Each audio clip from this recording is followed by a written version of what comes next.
శశికళ, చంద్రకళ ఇద్దరూ అక్క చెల్లెళ్ళు. ఇద్దరికీ ఒకే ఏడాది పెళ్లిళ్లు జరిగాయి. ఇద్దరూ ఒకే సంవత్సరంలో పండంటి మగబిడ్డలకి జన్మనిచ్చారు. పెళ్లిళ్లు జరిగి అత్తారింటికి వెళ్లినా సరే అక్కా చెల్లెళ్ళిద్దరూ ఎంతో ఆప్యాయంగా ఒకరంటే ఒకరు ప్రాణంగా ఉండేవారు. శశికళ కొడుకు కిరణ్ ఇంకా చంద్రకళ కొడుకు చరణ్ కూడా సొంత అన్నతమ్ముల కంటే ఎక్కువగా కలిసిమెలిసి ఉండేవారు. కిరణ్ ఇంజనీరింగ్ పూర్తి చేశాడు. వెంటనే మంచి సాఫ్ట్వేర్ కంపెనీలో పెద్ద జాబ్ కూడా కొట్టేశాడు. చరణ్ కూడా డాక్టర్ చదువులు చదువుతున్నాడు. అప్పటిదాకా ఒకే చోట ఒకే కుటుంబంలో ఉంటున్న వాళ్ళు కిరణ్ ఉద్యోగం వల్ల వేరు కావలసి వస్తుంది. శశికళ తన భర్త దామోదర్ కిరణ్ ఉద్యోగం కోసమంటూ వేరే సిటీకి మారుతారు. కిరణ్ ఉద్యోగం పర్మనెంట్ అవ్వగానే తన కోసం సంబంధాలు వెతుకుతూ ఉంటారు. అక్కా, ఎన్ని రోజులైందో నిన్ను చూసి. చరణ్ బాగా గుర్తొస్తున్నాడక్కా. ఒకసారి రావచ్చు కదా. పోనీ నేనే వద్దామంటే మీ మరిది గారికి నేను వండి పెట్టకపోతే అసలు ముద్దే దిగదు కదా. మరే, నాకు తెలియందేముంది శశి. ఇదిగో ఈ చరణ్ గాడు అసలు ఊరే దాటడు. అదేమంటే చదువు అంటాడు. ఈ మధ్య ప్రాక్టీస్ కూడా మొదలు పెట్టాడుగా. ఇంకా తీరికెక్కడిది. ఇక మీ బావగారున్నారంటే ఆయనకి ఆ మెడికల్ షాపే ప్రపంచం కదా. అవునక్క, అది కూడా కరెక్టేలే. అయినా ఒకసారి వీలు చూసుకొని అందరూ కలిసి రండి. అయ్యో పిచ్చిమాలోకాన్ని, అసలు విషయం చెప్పడమే మర్చిపోయాను చూసావా. అక్క, మన కిరణ్కి గొప్పింటి సంబంధం వచ్చింది. అమ్మాయి నిలువెత్తు బంగారం అనుకో. ఒంటి నిండా వజ్రాలతో నింపేశారంటే నమ్ము. ఏమైనా మన కిరణ్ చాలా అదృష్టవంతుడక్క. వాడి తెలివితేటలకి, వాడి మంచి మనసుకి మాకు ఈ అల్లుడే కావాలని పేచి పెడుతున్నారు. ఆ పిల్ల తండ్రి ఒకటే ఫోన్లు చేస్తున్నాడు తెలుసా. అవునా శశి, పెళ్లి చూపులకు వెళ్ళొచ్చారా? ఒక్క మాటైనా చెప్పలేదు.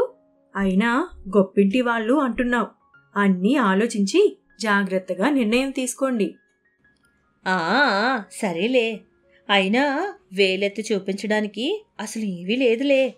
కట్న కానుకల గురించి విన్నావంటే అవాక్కవుతావు. కట్న కానుకల కంటే అమ్మాయి ముఖ్యం. సర్లే, మరిదిగారిని కిరణ్ని అడిగినట్టు చెప్పు. నేను చిన్న పనిలో ఉన్నాను, మళ్ళీ ఫోన్ చేస్తాను అని చెప్పి చంద్రకళ ఫోన్ పెట్టేస్తుంది. చూసావా, మీ అక్క ఇష్టపడదని ముందే చెప్పానుగా. అందుకే పెళ్లి ఖాయం అయ్యేదాకా నీకేం చెప్పొద్దని చెప్పాను. చరణ్ మన వాడికంటే 6 నెలలు పెద్ద. వాడికే సంబంధాలు చూడడం లేదు. ఇప్పుడు మన వాడికి ఇంత మంచి సంబంధం వచ్చిందంటే వాళ్ళకెక్కడ ఇష్టపడుతుంది. భర్త మాటలకు శశికళ బదులు చెప్పకుండా మౌనంగా ఉండిపోతుంది. చంద్రకళ చెల్లెళ్ళు కూడా తనని దూరం పెడుతుంది అని తెలుసుకుని ఎంతగానో బాధపడుతుంది. ఇటు తన భర్త గిరీష్ కూడా తన కొడుకు చరణ్ కోసం సంబంధాలు వెతుకుతూ ఉంటాడు. చరణ్కి కూడా పెద్దింటి సంబంధాలు వస్తూ ఉంటాయి. కాని అమ్మాయి తనకి నచ్చాలి, అప్పుడే పెళ్లి చేసుకుంటాను అంటాడు చరణ్. చంద్రకళ కూడా కొడుకు ఇష్టమే తన ఇష్టం అంటుంది. పక్క ఊరు టీచర్ గారి అమ్మాయి ప్రియా సంబంధం వాళ్లకు వస్తుంది. వాళ్లకి పెద్దగా ఆస్తులేమీ లేవు. ప్రియా కాలేజ్లో జూనియర్ లెక్చరర్గా పనిచేస్తుంది. అమ్మాయి అందం, అణుకువ చూసి చరణ్ ఓకే అంటాడు. చంద్రకళ కూడా డబల్ ఓకే అంటుంది. వాళ్ల పెళ్లికి వెంటనే ముహూర్తాలు పెట్టేస్తారు. ఊర్లో పెళ్లికి అందరూ వస్తారు. బంధువులతో పాటు శశికళ దంపతులు, చరణ్ కూడా వస్తారు. కాని ఎక్కడో శశికళ, చంద్రకళ మధ్య తెలియని దూరం ఏర్పడుతుంది. పెళ్లి ఖాయం చేసుకునే ముందు కనీసం నాకు మాట చెప్పాల్సిందక్కా. మన చరణ్కి మంచి డాక్టర్ అమ్మాయి వచ్చేది. అమ్మాయి తరపున వాళ్ళు చూస్తుంటే మరీ లేని వాళ్లలా ఉన్నారు. వచ్చిన వాళ్ళంతా వాళ్ళింట్లో పెళ్లిలా అన్నిట్లో ముందుండి పెళ్లి పనులు చూసుకుంటున్నారు. నాకు వాళ్ళ గొప్ప మనసులు కనిపిస్తున్నాయి శశి. ఏంటోనక్క నీ పిచ్చి. చక్కగా సిటీలో మంచి సంబంధం చూస్తే మన చరణ్ లైఫ్ ఎంతో బాగుండేది. వాడి లైఫ్కేమైంది? అమ్మాయి కుందనపు బొమ్మ. ఆ అమ్మాయి గురించి మాట్లాడే ప్రతి ఒక్కరూ తన మంచితనం, తన గుణం, తన మాట తీరు, కాలేజ్లో తనకున్న గౌరవం గురించి ఎంత గొప్పగా చెప్తారో. అలాంటి అమ్మాయి నా కొడుకు లైఫ్లోకొస్తే వాడు సంతోషంగా ఉంటాడు. వాణ్ణి చూసి మేము కూడా చాలా ఆనందిస్తాం. మాకు అంతకంటే ఆస్తులు అంతస్తులు ఏవీ అవసరం లేదు. ఇంకెప్పుడు నా కోడలి గురించి, తన కుటుంబం గురించి, వాళ్ళ బంధువుల గురించి తక్కువగా మాట్లాడకు. అక్క మాటలకు శశికళ ఆశ్చర్యపోతుంది. పెళ్లైనంత వరకు ఇక ఏమీ మాట్లాడదు. రంగరంగ వైభవంగా చరణ్, ప్రియాల పెళ్లి పెద్దలందరి సమక్షంలో ఇరువురి తల్లిదండ్రుల ఆశీస్సులతో ఎంతో ఘనంగా జరుగుతుంది. కొన్ని రోజులకి కిరణ్ పెళ్లి ముహూర్తం ఒక పెద్ద బిజినెస్ మ్యాగ్నెట్ రామ్మోహన్ రావు గారి కూతురు నిరూషతో ఖాయమవుతుంది. పెళ్లి ఏర్పాట్లు చాలా ఘనంగా ఉంటాయి. పెళ్లికి చంద్రకళ కుటుంబం వస్తారు. పెళ్లిలో శశికళ అక్కతో ఇలా అంటుంది.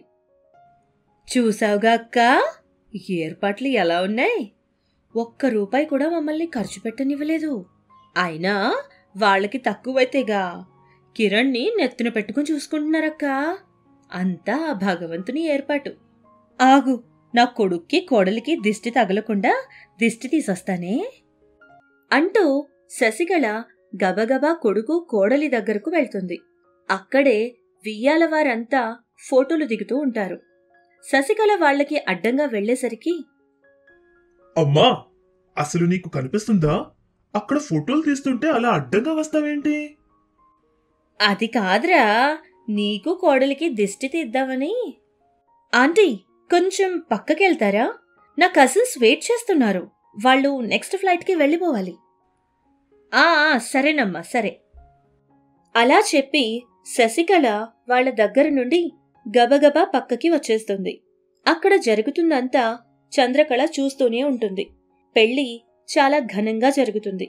కాని శశికళ, దామోదర్ వాళ్ల అవసరానికి తప్ప మిగిలిన తంతుల్లో మాత్రం ప్రేక్షకుల్లా దూరంగా ఉండి చూస్తూ ఉంటారు. భోజనాల దగ్గర అక్కని చూడడానికంటూ వస్తుంది శశికళ.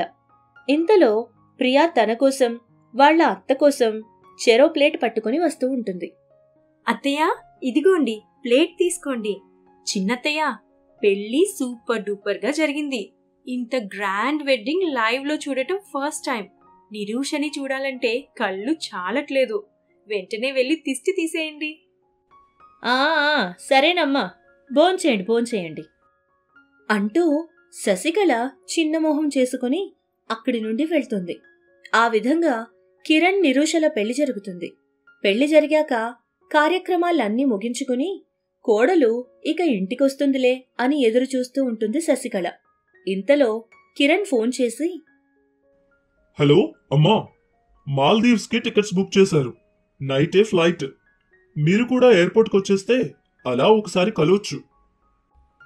ఏంట్రా ఇది? అమ్మాయి ఇంట్లో అడుగు కూడా పెట్టలేదు. అలా అట్నుంచి అటే వెళ్ళిపోతే ఎలా? అది పద్ధతి కాదు.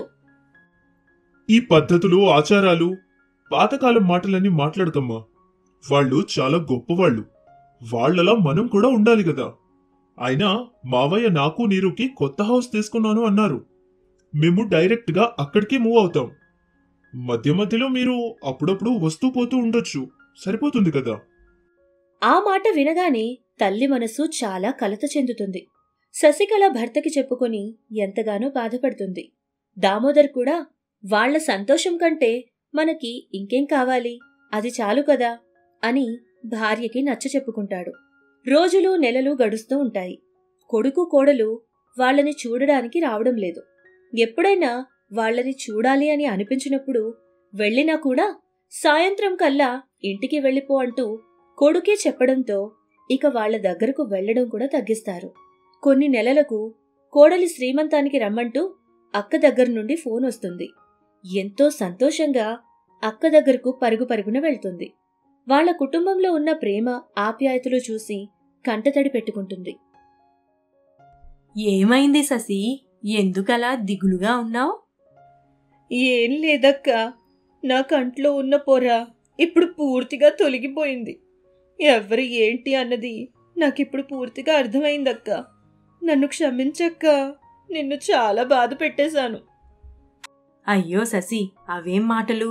మన మధ్య ఎప్పటికీ క్షమాపణలు చెప్పుకునే పరిస్థితులు ఉండవు. దేని గురించి ఎక్కువగా ఆలోచించకుండా ప్రశాంతంగా ఉండు. నీకు ఎప్పటికీ నేనున్నాను. ఆ మాట వినగానే అక్కని హత్తుకొని చిన్నపిల్లల బోరున ఏడుస్తుంది శశికళ.